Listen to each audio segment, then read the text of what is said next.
Now, let's move on to the NFL playoffs because 10 minutes to go here. Fastest 60 minutes. Yes, it is. Fastest 55 minutes known to man. Last week, how did you do? How'd you do, kid? Well, we 2 losses. Yeah, two losses. Surprising losses, I will say. The first, of course, was the Saturday afternoon game down in Houston. The Houston Texans beating up on the L.A. Chargers and Justin Herbert, Jim Harbaugh. Yeah, that's right. 32-12 in a game where I think I'm not going to say Houston was the better team. They won, but they capitalized on the mistakes of the L.A. Chargers. Justin Herbert with a QBR rating of 40.9, 4 interceptions, and he just looked lost out there. The team was not in sync after a really successful regular season at 11-6. Jim Harbaugh brought the Chargers back changes to the playoffs. Yeah. Got Justin Herbert playing better football, and very surprised to see. And we've beat up on the Houston Texans many times here before. Playing a weak division, they're not a good football team. Yes, they're 10-7. They won the division, and they get a home game. But that game was more about the Chargers' mistakes than it was Houston. Absolutely, a better team. Listen, Houston's got a pretty good defense. They don't have a great offense. I mean, with Stroud, he's only thrown to one person, as you mentioned, Nico Collins. Stephon Diggs is out with an injury, and then you've got Joe Mixon in the backfield. But I think Kansas City's going to beat up on Houston this afternoon. Easily. They're going to beat them good. But you had another loss. Yeah, so we'll just go down the line here from this, and then we'll talk about the loss to finish up because that was the last game of the wildcard round. Of course, we had the Ravens beating the Steelers 28-14. And didn't see that coming, did you? Well, Steelers fans, have you had it with Mike Tomlin yet? I mean, what is it going to take for Steelers Nation and the Steelers to move on from Mike Tomlin? Clay, I want to read you this I saw online, and someone said, or folks said that the Steelers are in football purgatory, and the Pittsburgh Steelers, someone said this, not me, are always good enough to make the playoffs each year,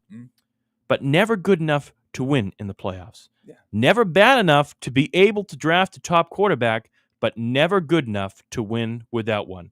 That is the definition of football purgatory. They're in it, and they've been in it for quite a long time. I feel sorry for Pittsburgh fans. They are some of the most rabid fans I've ever met. I really mean it. I mean, they're more rabid than any other fans in this nation. But guys, you got to admit when the bad apple is rotten, okay? And this guy, he's not going to get it done. He can't get it done.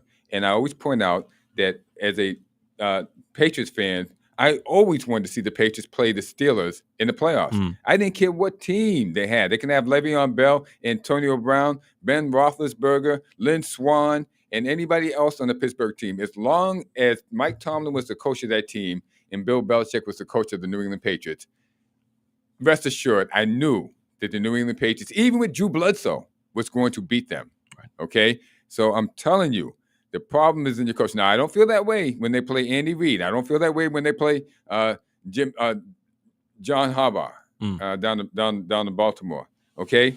So the problem is that your coach, and let's not make this a racial thing. It's just he's not that good. Okay? He's just not that good, and you need to get off him so that you can move on. Right. 28-14, Ravens beating up on the Steelers last week. And, of course, the Sunday games, Buffalo beating up on young Bo Nix and coming back to the playoffs with them Broncos, who hadn't been here, 31-7. I think we'll see Bo Nix going forward in the playoffs. That's going to be a very fascinating AFC West Division, Clay, with Denver, L.A., and Kansas City with quarterbacks, of course, Mahomes, Nix, and Justin Herbert. We'll see what the Raiders do as well. But a big win in Buffalo, 31-7. The Eagles beating up on Jordan Love, who really looked terrible in that game against Philly, 22-10.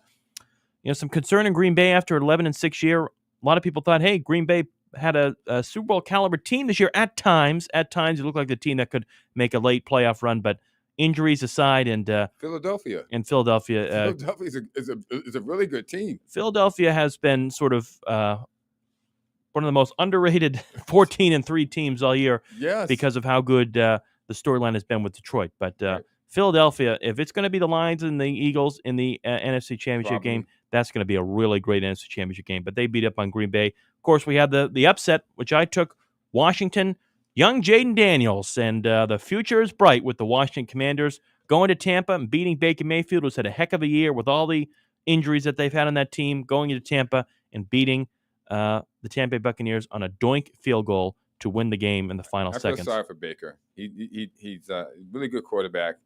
Has some bad luck But Jaden Daniels, Yeah. that's a guy. That's a horse. I mean, it's a rookie. This guy can make some pretty good reads on passing. So you got to roll with him. I picked Washington also, so we both have that one. And then, of course, the game that was considered to be a really big upset. Well, Not for me. if you're not Clay, and not an LA Rams fan, a game that had to be moved to play in Arizona.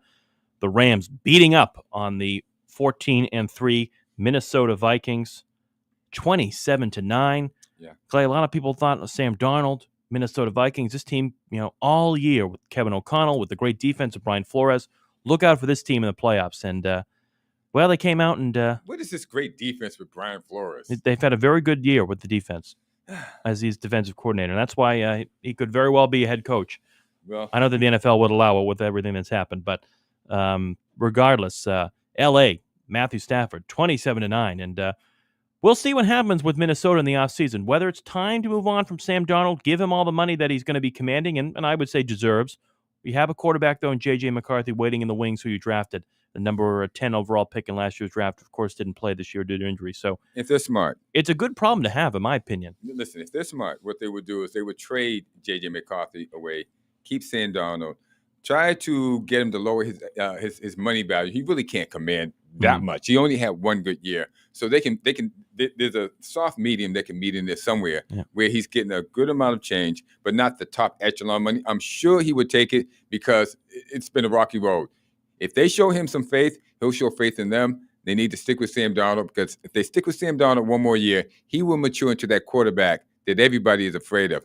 This guy just needs time with one team to make it happen. Just very surprising to see. I mean, I knew it was going to be a close game, but for LA to come in and really beat this team that started 1-4. But as you mentioned off air, Clay, Sean McVay's been in situations like this before. He's led his team to a Super Bowl. It's a good veteran team with Matthew Stafford, the helm as quarterback, and they play Philadelphia this week, tomorrow afternoon in Philly, and that's going to be a great game. So, well, let's get into that. Yeah, 3.5 minutes to go here. We'll talk about the divisional matchups. Of course, the first game kickoff at 4:30 in Kansas City with those Houston Texans we just mentioned heading to KC. Clay, Kansas City favored by 9. Give me the Chiefs in this one to head to the Kansas City AFC Championship game. Kansas City, yes. Easy call on this one. Kansas City it's gonna be a rout. It's gonna be a rout. They're gonna send the Texans back home crying as usual, and they're gonna say, "Oh gosh, they were so close." We'll see them next year. Yeah, we'll see them next year. Well, we'll see what C.J. Stroud can do with the Chiefs coming off a first-round bye as well. The game that I'm circling here, which is going to be a great matchup tonight at 8 o'clock in Detroit. Wish we had more time to talk about this one. Jaden Daniels and, of course, the Washington Commanders coming in, facing the number 1 seed in the NFC, Jared Goff and the Detroit Lions. Clay, Detroit favored by 8.5 tonight. Who do you like? Detroit Lions. Roar, Lions, roar. I can take the Lions as well. I've been with them all year. You know that. No, you have not. I certainly have been. You jumped on the bandwagon. We'll roll the tapes. I certainly haven't. From the first time we talked about the NFL, I was with the Lions, but that's okay. This is going to be a shootout, and if Jaden Daniels, Clay, is able to beat Detroit here, wow. I don't see that happening. Look, I don't think so either, but a tremendous story this year, and Washington, teams get lucky. I mean, I'm just going to say teams get lucky with their drafting and recruiting, and sometimes it doesn't work out. But in this case, 1 year, it's working out so far. So congratulations to the who's the coach of Washington. Who's the Dan coach Quinn. of Washington? Dan Quinn.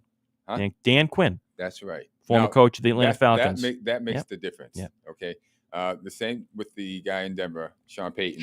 Correct. Getting Bo Nix. It's just that this guy has a guy who's like Bo Nix but better. Right. Okay. You can throw this guy out there. And he's a double threat. He can throw. He's actually a quarterback who can throw and run, unlike Josh Allen and Lamar Jackson, who are running backs who actually throw the ball. Well, this guy is really a passer. I agree with you on Lamar, but not wholly on Josh Allen. But Dan Quinn's a great head coach. He just doesn't know how to win 28-3 games. But anyway, we need to move on here. To go tomorrow afternoon down in Philly. The Rams travel to play the Philadelphia Eagles. This is going to be a great game. I'm going to take the Eagles, though, to head to the NFC Championship and with just a great year. I love the Rams. If anybody can pull it off, it would be the Rams, but I'm not sure that they can. I'm going with the Eagles. The Eagles have a very dynamic team on offense and defense with Saquon Barkley. Correct. And then 6:30 tomorrow night up in Buffalo. Baltimore travels to Buffalo. Clay, the Ravens favored on the road 1.5. I think this team, whoever wins this game, goes to the Super Bowl. That's my opinion of the AFC. Give me Buffalo at home in a shootout. It's going to be a really great game. These are two choke artists. These are running backs who can throw the ball. And if the game gets tight, neither one of them wants to be in the position of having to throw the ball to win. I don't know which one to take. They're two sides of a penny.